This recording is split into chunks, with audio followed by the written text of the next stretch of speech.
dedicado aos médicos, colegas, amigos que têm entrado em contato conosco perguntando algumas dúvidas técnicas em relação à interpretação dos exames de RT-PCR, sorologia e teste rápido para esse novo vírus que é o SARS-CoV-2, né, o Covid-19.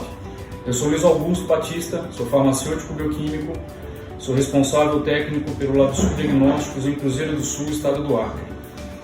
Nesse momento é importante para a gente colocar que são duas metodologias basicamente hoje existentes no mercado, o RT-PCR e sorológicos, né, e paralelo os testes rápidos.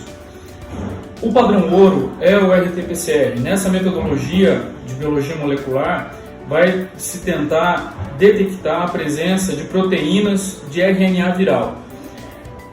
É importante colocar que nesse tipo de exame a gente tem algumas situações que podem declinar o resultado positivo caso o paciente venha realmente a estar portando esse vírus. Qualidade da carga viral, quantidade da carga viral, qualidade da coleção do captado dessa amostra, tá? Tempo de evolução da doença, ou seja, se foi respeitado o tempo mínimo de incubação desse vírus, entre outras interferências pré-analíticas. Em comparação, nós temos a sorologia, que vai buscar os anticorpos. É importante no entendimento da infecção, porque a gente consegue entender se o paciente realmente está no processo agudo pela produção de IgM ou se ele já está no processo de remissão pela produção de IgG. No caso do PCR, a amostra principal geralmente vai ser a amostra de suave nasal ou de orofaringe. No caso da sorologia, dos testes rápidos, vai seguir a questão da coleta de sangue. Essa coleta de sangue, teoricamente, você expõe menos o coletor ao risco de contaminação do que quando você vai coletar fazendo suave nasal ou orofaríngeo, porque o paciente ele pode engasgar, ele pode espirrar, ele pode tossir nesse momento quando ele é estimulado pela presença do suave no nariz ou na garganta. No caso da punção sanguínea, automaticamente esse paciente ele vai estar um pouco mais tranquilo, ele pode estar numa situação de preparo, de separação física, onde a gente tem acesso somente aos membros, ao braço desse paciente. No caso, o RT-PCR, que é biologia molecular, ele vai fazer a confirmação, né, do SARS-CoV-2 com a detecção da presença do vírus, apresentando o paciente sintomas ou não. Ou seja, como ele precisa das proteínas, ou seja, a gente precisa do RNA viral, a gente precisa desse vírus vivo para a gente detectar essas proteínas. Tá? Na sorologia, a gente confirma a detecção da presença dos anticorpos IgM, que são os anticorpos específicos a priori pelo contágio do SARS-CoV-2. A priori por quê? A gente faz uma ressalva, principalmente para nós da região amazônica. Nós sofremos a incidência de outras doenças que com certeza não foram levadas em conta na montagem, na estruturação dessas técnicas sorológicas e principalmente desses testes rápidos. A gente sabe que na confecção desses testes rápidos são colecionados algumas amostras de alguns pacientes doentes, você vai montar um pool e você vai montar um perfil de detecção. É muito comum na nossa região a gente verificar a presença de algumas reações cruzadas, principalmente com pacientes que tiveram contato com malária. É comum a gente ter reação cruzada de HIV, reação cruzada com toxoplasmose, de pacientes que tiveram malária recente no passado. No caso, o RT-PCR ele tem uma sensibilidade, uma especificidade aproximada de 100%, vai depender da carga viral, vai depender da qualidade da coleção dessa amostra, da captação dessa amostra. A sorologia e os testes rápidos têm sensibilidade e especificidade variáveis, varia com a qualidade do material utilizado pelo fabricante. Isso é importante. A gente esteve avaliando essa lista que foi aprovada pelo Ministério da Saúde. Eu tenho 21 anos de formado e tem algumas marcas ali que eu nunca ouvi falar da minha vida. Então, assim, é muito importante nesse momento o médico ele ter a segurança de que tentar escolher um bom laboratório, um laboratório que tenha controle de qualidade, que tenha controle interno de qualidade e que prime pela qualidade da captação da compra desses materiais. Existem alguns testes rápidos que eles variam muito, de 60% até 93%, 97% de sensibilidade. Então, de 60 para 90 é uma margem muito grande. E que isso, às vezes, não é explicado para o paciente, muito menos dada essa informação para o médico solicitante, o médico assistente. Tá? O tempo de liberação dos resultados em relação ao RT-PCR, ele pode variar de dias ou até semanas.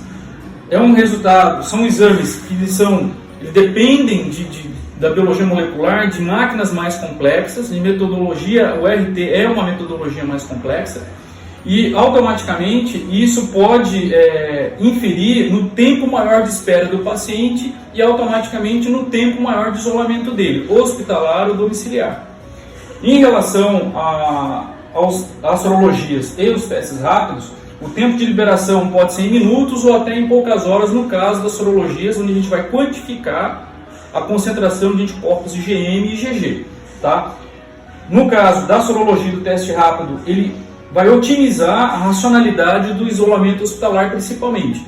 Nesse momento onde a gente tenta otimizar custos, otimizar investimentos, você ter certeza ou você excluir a possibilidade desse paciente estar acometido pelo Covid, automaticamente você dá vez para um outro paciente, às vezes num processo de gravidade maior, de estar ocupando aquele leito naquele hospital, ou de você ter uma segurança maior em encaminhar o paciente para casa. Então, a sorologia ela tem uma resposta mais rápida, que pode variar de minutos, ou, no caso, um teste rápido, ou no máximo 4, 6 horas, 8 horas, que seriam os exames sorológicos, que a gente vai quantificar a resposta do IgM, que é de fase aguda, e os anticorpos de classe G, que são os IgGs.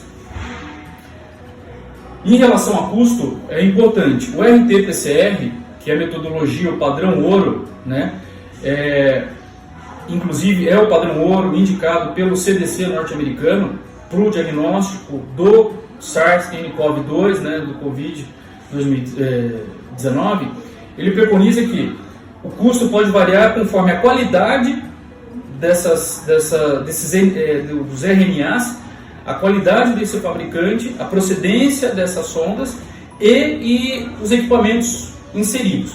Esse custo pode variar, um exame desse pode chegar até R$2.000, né? A gente sabe de alguns laboratórios que nesse processo estão tentando reduzir custo, mas ainda o custo para RT-PCR ele é bastante alto.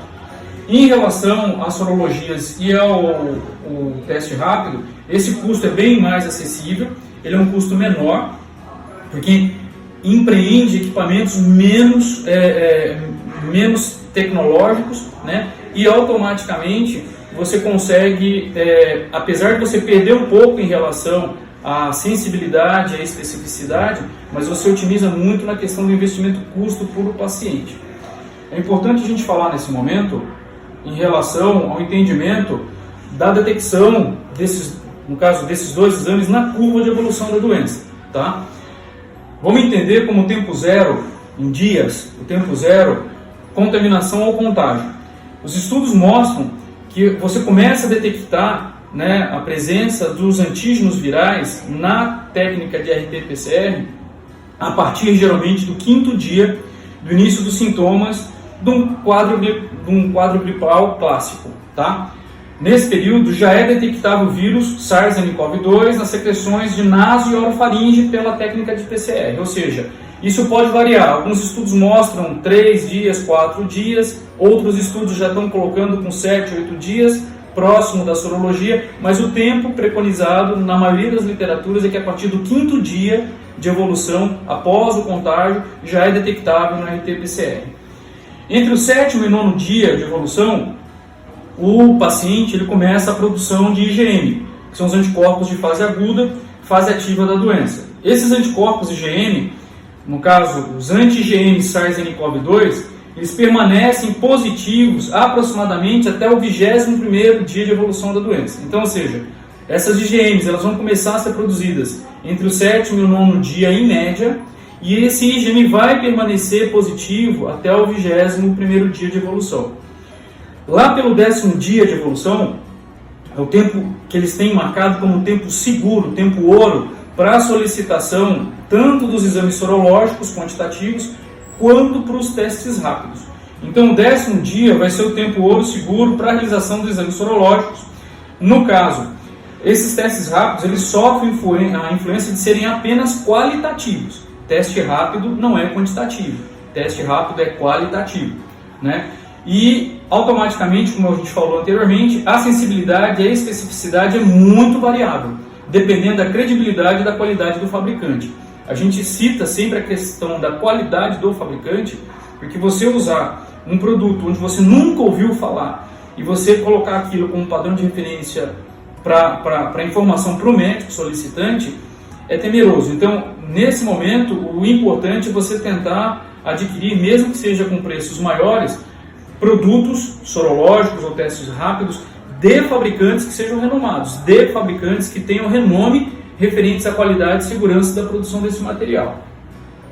No 14º dia, vai se iniciar a produção dos anticorpos IgG.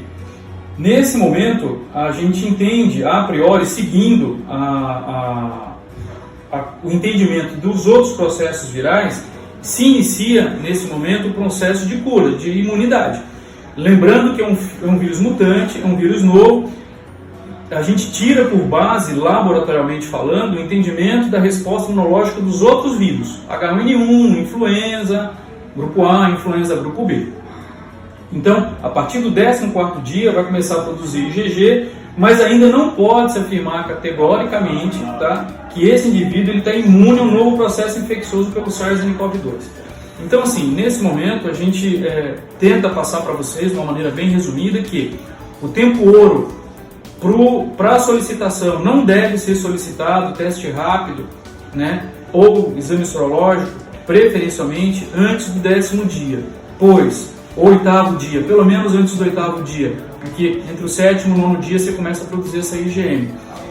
Antes do 10º dia, a gente corre o risco de ter um resultado falso negativo, porque esse paciente pode não ter produzido uma concentração de anticorpos IgM suficiente para ser detectado no exame. Então, discernir entre o tempo de evolução da doença pode ser interessante você entender, estar seguro nesse momento em relação à melhor metodologia para diagnóstico.